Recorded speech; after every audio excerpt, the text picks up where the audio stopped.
What are linear equations? Let's learn about linear equations.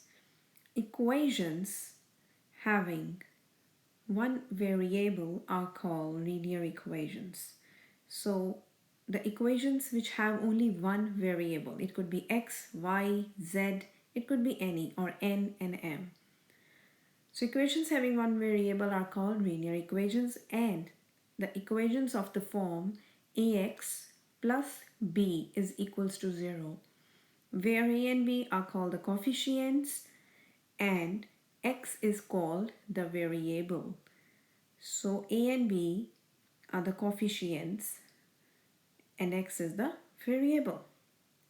And also the equations of the form a1 x1 plus a2 x2 plus a3 x3 so on up to an xn plus b is equals to 0 are called linear equations. And in this one, a1, a2, a3 so on up to an, they all are called the coefficients, plus b as well, they all are called the coefficients. And x1, x2, x3 so on up to xn, that's called the variable. So it can be y1, y2, y3 as well. It can be z1, z2, z3 or n1 or m1 or anything. Now ax plus b is equals to 0 is one of the form. So in this we need to find the value of x. So ax will be equals to minus b because there is a positive sign with the b towards one side. When it goes towards the other side it will become negative. X is equals to minus b divided by a. Now a is in a multiple form, it will become divide. So we need to follow these rules. If something is with plus sign and it goes to other sides of equal to, it will become minus. If something is minus, it will become plus. If something is multiply, it will go divide to other side of equal to, and if something is divide and when it go towards other side of equal to, it will become multiply.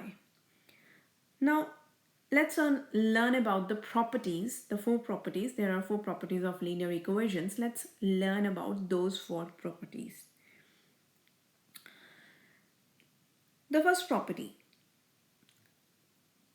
is if a is equals to b, then a plus c is equals to b plus c.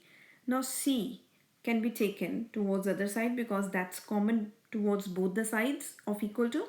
So it's positive and it goes towards the other side of equal to, it will become negative. So a will be equals to b plus c, take away c.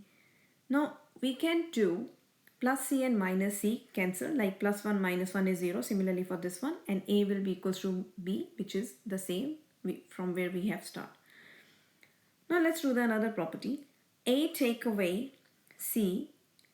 If a is b, then a take away c is equals to b take away c. Now here we can see that it's minus c. When it goes towards the other side of equal to, it will become positive c. So a will be equals to b take away c plus c. Now similarly plus 1 minus 1, similarly minus c plus c will get cancelled out. A will be equals to b from where we have started. Okay. Now let's do the third property, which is if a is equals to b, then a times c is equals to b times c. Now c is multiple with a. Now when it goes toward other side of equal to, it will become divide. So a will be equal to b times c divided by c. Now c in the numerator will cancel c at the denominator, so a will be equals to b. So the same we have proved. Now the last property. If a is equal to b, then a divide c will be equals to b divide c. Now it's divide. When it goes toward the other side, it will become multiply. So this equation can be written as a over c is equals to b over c. So a is equals to b times C divided by C, because divide will go to multiply. Now C will cancel with C, numerator and denominator, so A will be equals to B. The same from where we start. That's it.